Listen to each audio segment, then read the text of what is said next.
Thank you so much, Tommy, and all the organisers, Eleanor, and thank you to everybody who's joining. I gather from the University of Cambridge, Anglia Ruskin, the Open University, and Imperial College London. So I really appreciate you taking a bit of time out of your lunch to listen to us talk about the General Secretary election.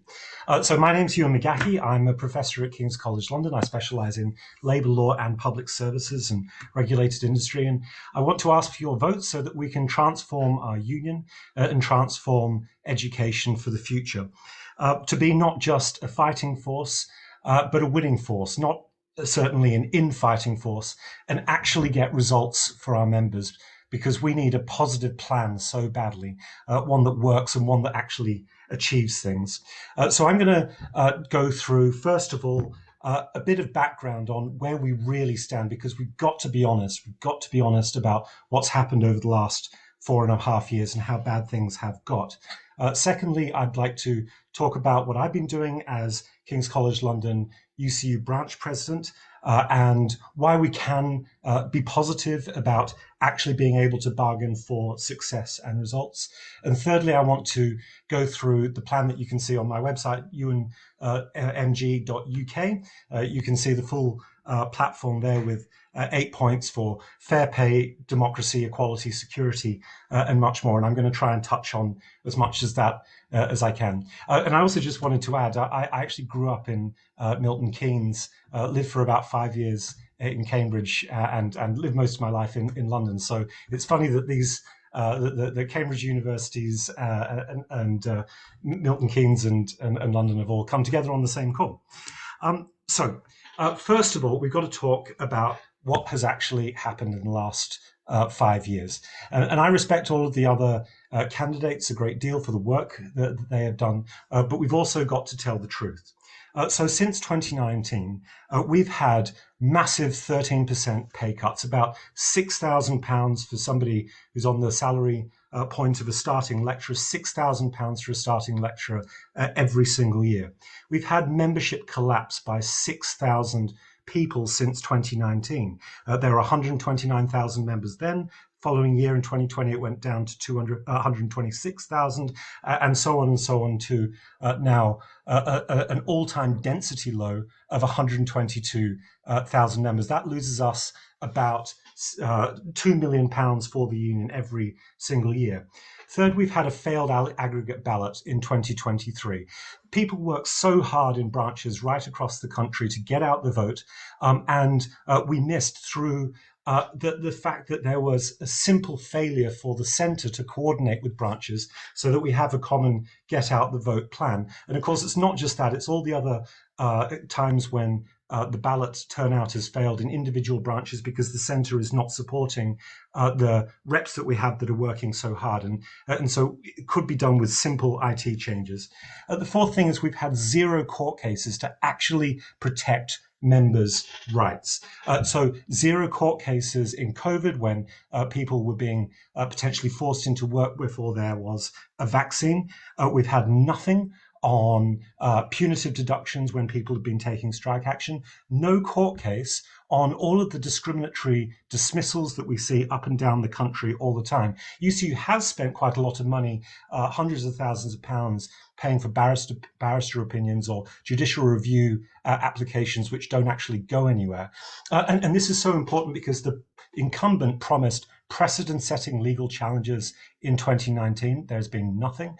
Before that, UCU was actually a union that took cases to court and was able to win. For instance, UCU and Sterling in the Supreme Court. But it's even worse than that. The UCU as an employer was sanctioned by the Health and Safety Executive last year for breaches of laws on workplace safety, and currently it is in a dispute with its own staff over pay. And one of the things that it's doing is because we won with USS and employee contributions and employer contributions have gone down, that frees up money, but UCU is withholding 3.6%, as I understand at the latest, 3.6% employer contributions from its own staff. And that's got to change because all of that money belongs to the staff that create it.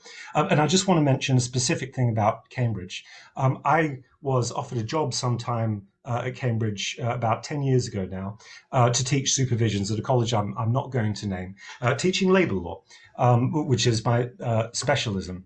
And it turned out that there was going to be a self-employed contract. And I said, look, I mean, I can't teach labor rights. If you're going to put me on a sham self-employment contract, I'll do it if there's an employment contract. But no, they wouldn't do it. And it's still the case at Cambridge today that supervisions are being done on self-employed contracts, independent contractors, and this is straightforward tax fraud. And UCU has a job to make sure that employees, our staff, our members actually have employment rights. And all of these things have got to change. So when second, I was KCL UCU branch president, we worked together with everybody across factions. You're going to hear a lot about factions and infighting, I think, today and over these hustings. But we were able to put forward a positive platform for change, a positive program for change, so that everybody worked together and we got results. And I want to go through a few of the results that we managed to collectively bargain in good faith without actually having to take action, although we did 2 ballots. Number one, we got the highest London weighting in the capital, up to £5,000 last December. And for those of you who are here from Imperial, I understand it's about £3,200. And we did that through 2 ballots and good faith bargaining.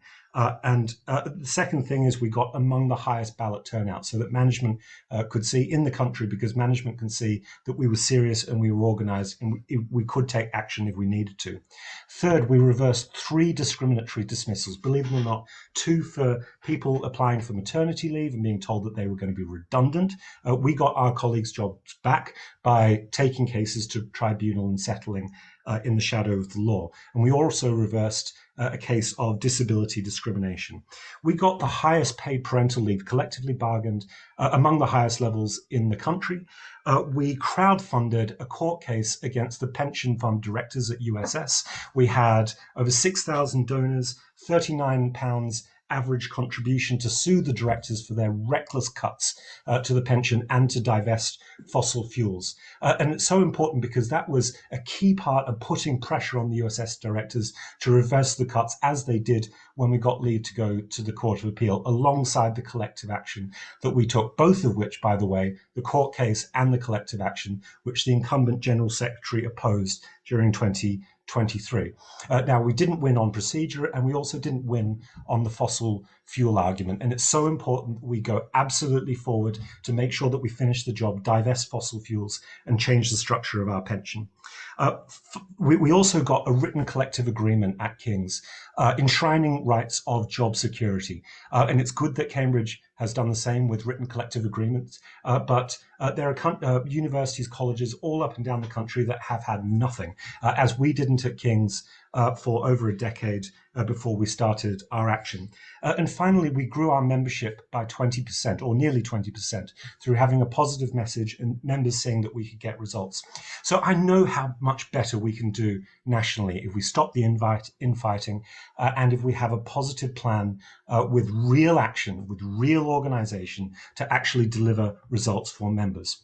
So my plan has got 8 points. First, we need fair pay by going back to real terms pay in 2009, because if we could have pay back at that level then, we can do it now, especially with tripled home student fees, limitless international fees.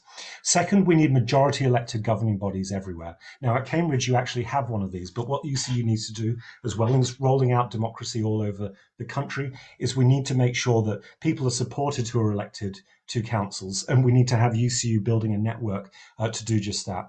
We need to have an end to the gender and race and disability pay gaps with structural reform. That includes 26 weeks paid parental leave.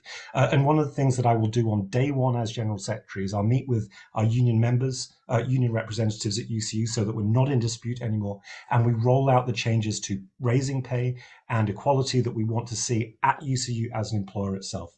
We'll have written collective agreements across the country. We need to divest fossil fuels from USS. We need to boost the legal department at UCU. We need to get facility time for everyone, make sure we never lose a ballot again, and we need to support free public education. So we do this through simple changes, through organisation, and through believing in what we can do as a union.